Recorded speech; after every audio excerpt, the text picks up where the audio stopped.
It's so easy to think that making a shift in your relationship has to be really hard and you need to do something really, really big to make an impact, when in fact, it can be a very simple shift that can make such a huge difference.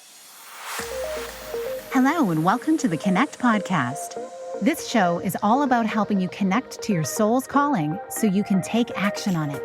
Because the sweetest success is a blend of discovering your purpose with the inner drive to bring it to life. I'm Sheila, health coach, lifestyle entrepreneur, and mom of two, best known for my online wellness programs, mentoring, and self-love passion. Listen in for inspiring interviews, solo chats, and Q&A sessions that will move you past overwhelm towards what lights you up.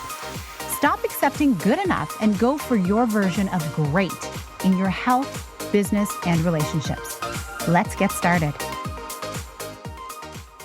Hi, welcome to this Monday minisode where I share an insight to help you live into what lights you up this week. How are you doing in your relationships? How are you feeling about those people that are closest to you in your life? Do you feel like it becomes a slog after a while, or like you feel like you need to get more creative because it can feel a little mundane? This is something a lot of people have been facing over the last few years, particularly with those closest to us who have been in close quarters with us, not being able to go many places.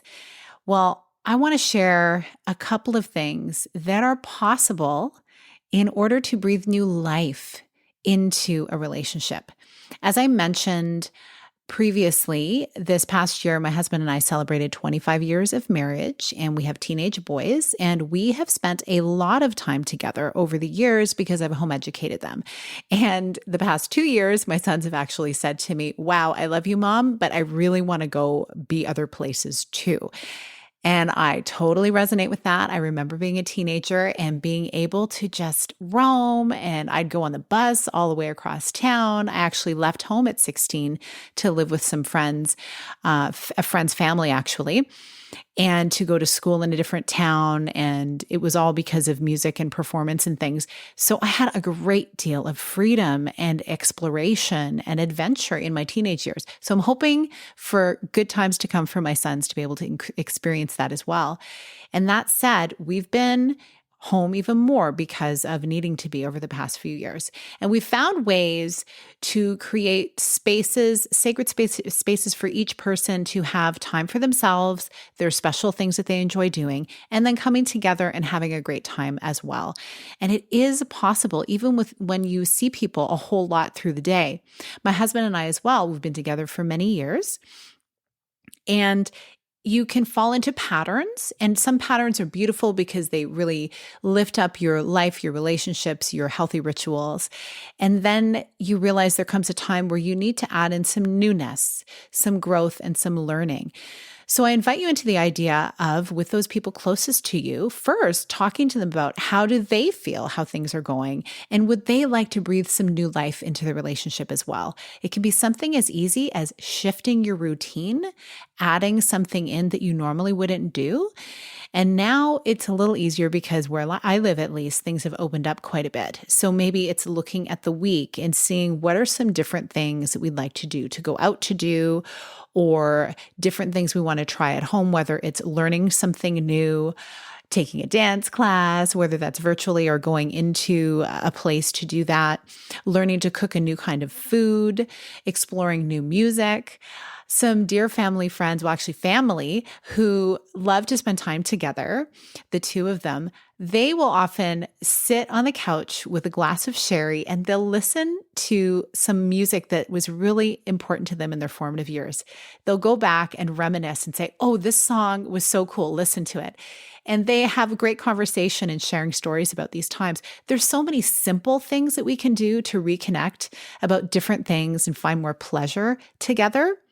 And something my husband and I also have been doing is we have been looking at ways to grow and expand. And there's tons of different courses and online things you can do, as well as in-person experiences where you're connecting with new people, learning new things, and growing together in a new area of expertise. And that's something that we're doing, we're excited about.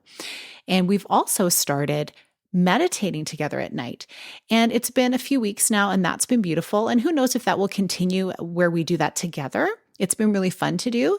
And I also understand sometimes people shift into wanting to have that time completely to themselves because meditation is such a personalized experience.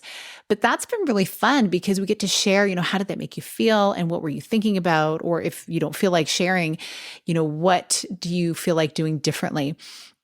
And I find that just those little simple things can help you breathe new life into these relationships that you've had in your life for a while.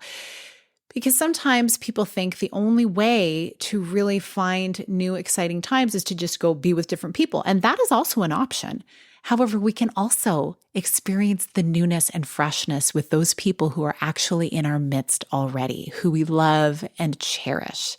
So as you're going into your week, whether it's in your work or in your close friend relationships, your home life, your acquaintances, your neighbors, take a bit of an audit and see where would you like to breathe some new life into those relationships. It doesn't take much. It just takes one little tweak, maybe one little event that you tack on or you shift, and you can find yourself experiencing so much more joy. Because if there's anything that I have come away from the past 2 years with, it's the understanding that this could be the only day we have. So let's enjoy it. Let's make the most of it. This is our one beautiful, precious life. How do you want to show up for it? Enjoy the rest of your week, and I'll be here for another Q&A episode on Wednesday, so I hope you'll join me then. I wish you all the best. Enjoy the rest of your day. Big blessings. Thank you so much for being here with me on the Connect podcast.